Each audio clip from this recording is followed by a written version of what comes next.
Assalamualaikum warahmatullahi wabarakatuh. Yang terhormat kepada Bapak Hikmatullah SHI MEC selaku dosen pengampu mata kuliah Hadis Akam Muamalat 1 dan kepada teman-teman yang berbahagia. Perkenalkan, kami dari kelompok 6 yang beranggotakan saya sendiri Lina Rahmawati sebagai moderator, Riza Alfaini sebagai pemateri 1 dan Adelia Putri sebagai pemateri 2. Pada video kali ini kami akan membahas hadis akam tentang zakat, baik untuk pemateri 1 yang akan dijelaskan oleh saudara Rija Alfaini. Baik, selanjutnya saya Rija Alfaini dengan NIM 201130169. Di sini saya akan jelaskan yang pertama itu tentang zakat. Adapun pula definisi zakat dan filosofi zakat, yaitu merupakan isi masdar dari kata zaka yuzaku atau zakah yang berarti berkah atau tumbuh, bersih, baik dan bertambah. Dengan demikian orang yang mengeluarkan zakat diharapkan hatinya secara bersih. Allah Subhanahu wa taala telah mewajibkan zakat di atas hambanya. Firman Allah Subhanahu wa taala, "Wa aqimus sholata wa atuz zakata," dan dirikanlah sholat dan tunaikanlah zakat. Kisra Al-Muzammil. Cakupan zakat dan harta benda wajib dizakati terbagi menjadi dua, yaitu zakat nafs atau jiwa yang disebut zakat fitrah, yaitu zakat yang harus dikeluarkan oleh setiap muslim yang hidup di akhir bulan Ramadan.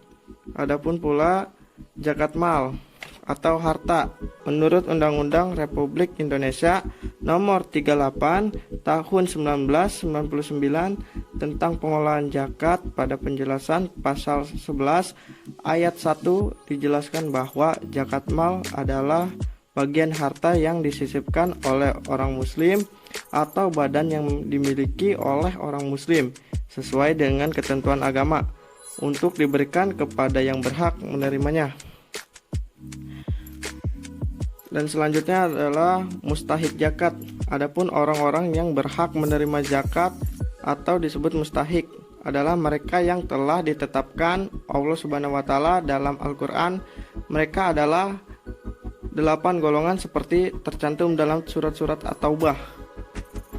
Berikut penjelasan dari Kisra At-Taubah, yaitu yang ke-1 itu fakir, yaitu orang tidak mempunyai harta, pekerjaan dan harta.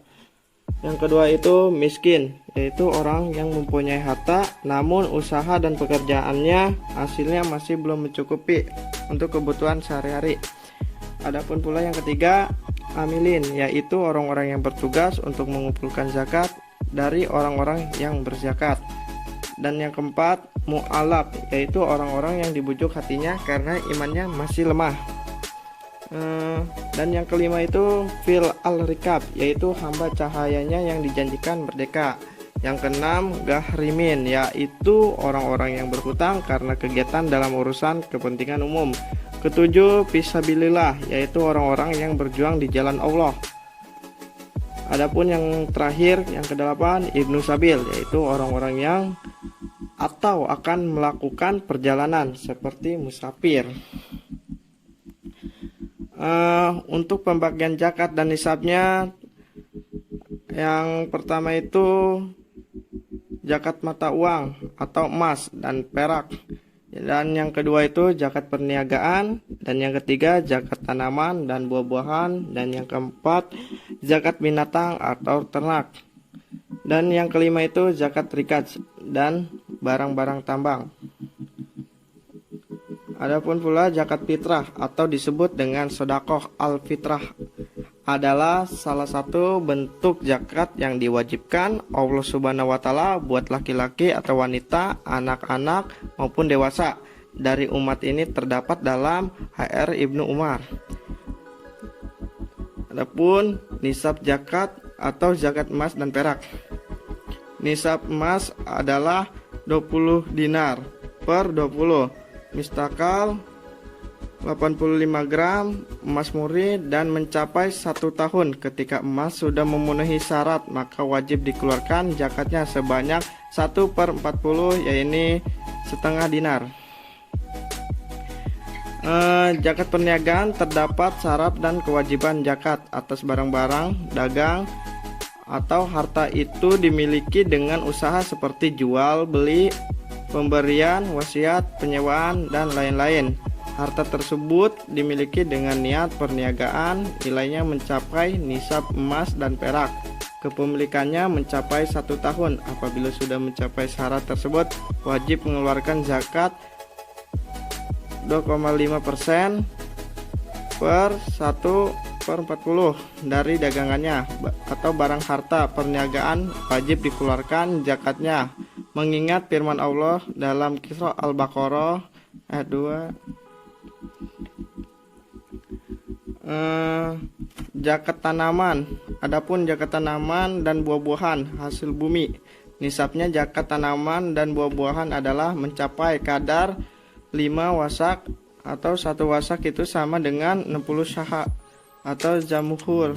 Ulama kemudian menyebutkan bahwa 300 syaha itu sama dengan 650 kg. Ketika hasil tanaman mencapai nisabnya, maka dikeluarkan zakatnya sebanyak 10%. Apabila pengairan tanpa biaya seperti air sungai, irigasi, atau tadahan hujan, sedangkan tanaman yang disiram dengan sumur dan lainnya, maka zakat yang wajib dikeluarkan sebanyak 5%.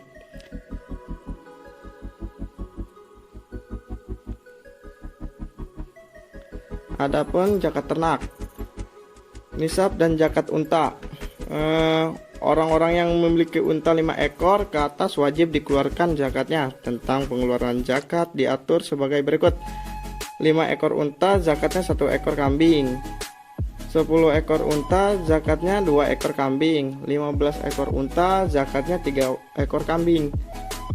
Dan nisabnya zakat lembu atau kerbau. Orang yang memiliki lembu atau kerbau 30 ekor ke atas wajib mengeluarkan zakatnya sebagai berikut. 30 sampai 39 lembu per kerbau zakatnya 1 ekor kerbau. Anaknya sapi per kerbau 4 sampai 59 lembu per kerbau zakatnya 1 ekor sapi per kerbau betina. 60 sampai 69 lembu per kerbau zakatnya 2 ekor anak sapi per kerbau atau tabi.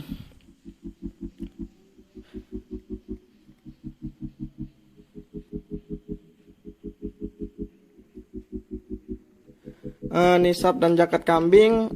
Orang yang memiliki kambing 40 ekor wajib mengeluarkan zakatnya sebagai berikut. 40 sampai 120 ekor kambing zakatnya 1 ekor. 121 sampai 200 ekor kambing zakatnya 2 ekor. 201 sampai 300 ekor kambing zakatnya 3. Terima kasih kepada moderator yang telah mempersilahkan saya memaparkan materi yang pertama. Dan selanjutnya saya serahkan kepada moderator. Terima kasih. Wassalamualaikum warahmatullahi wabarakatuh. Baik, terima kasih kepada pemateri 1. Dilanjut ke pemateri 2 yang akan disampaikan oleh saudari Adelia Putri. Baik, selanjutnya saya Delia Putri dengan NIM 201130194. Saya sebagai pemateri kedua akan menjelaskan bagian E, yaitu zakat barang, tambang, dan barang temuan. Hasil tambang yang wajib dikeluarkan zakatnya ialah emas dan perak yang diperoleh dari hasil pertambangan. Tidak perlu persyaratan harus dimiliki selama 1 tahun. Nisab zakat barang tambang dan barang temuan dengan nisab emas dan perak yakni 20 miskal 1 sama dengan 85 gram untuk emas dan 200 dirham atau 595 untuk perak. Zakatnya masing-masing 2,5% atau 1/40. Adapun beberapa keutamaan dan faedah zakat. Yang pertama, membayar zakat merupakan salah satu sifat orang-orang baik yang akan menjadi penghuni surga. Dalam Quran Surat Az-Zariyat ayat 15 sampai 19. Yang kedua, membayar zakat akan mendapatkan pahala besar yang berlipat ganda dan harta zakatnya akan ditumbuh kembangkan oleh Allah Subhanahu wa taala. Quran Surat Al-Baqarah ayat 276. Yang ketiga, membayar zakat merupakan salah satu sebab dihapuskannya kesalahan dan dosa. Yang keempat, membayar zakat akan mensucikan harta dan jiwa pelakunya. menumbuh kembangkan harta atau zakatnya, dan menjadi sebab terbukanya pintu-pintu rezeki dan jelas berkahnya akan berlimpah. Dalam Quran Surat At-Taubah ayat 103. Yang kelima, membayar zakat merupakan sebab datangnya segala kebaikan, sedangkan meninggalkan kewajiban zakat akan menyebabkan terhalangnya kebaikan-kebaikan. Dalam hadis riwayat Ibnu Majah. Yang keenam, orang yang berinfak akan didoakan kebaikan oleh malaikat setiap hari dalam hadis riwayat Bukhari. Yang ketujuh, zakat diwajibkan sebagai ungkapan syukur atas nikmat harta yang telah dititipkan kepada seseorang. Mungkin hanya itu yang bisa saya sampaikan, kurang dan lebihnya mohon maaf. Selanjutnya saya kembalikan kepada moderator. Terima kasih. Baik, terima kasih kepada pemateri 1 dan 2 yang telah memaparkan materinya. Baik, itulah presentasi dari kelompok kami. Kurang lebihnya mohon maaf. Terima kasih. Wassalamualaikum warahmatullahi wabarakatuh.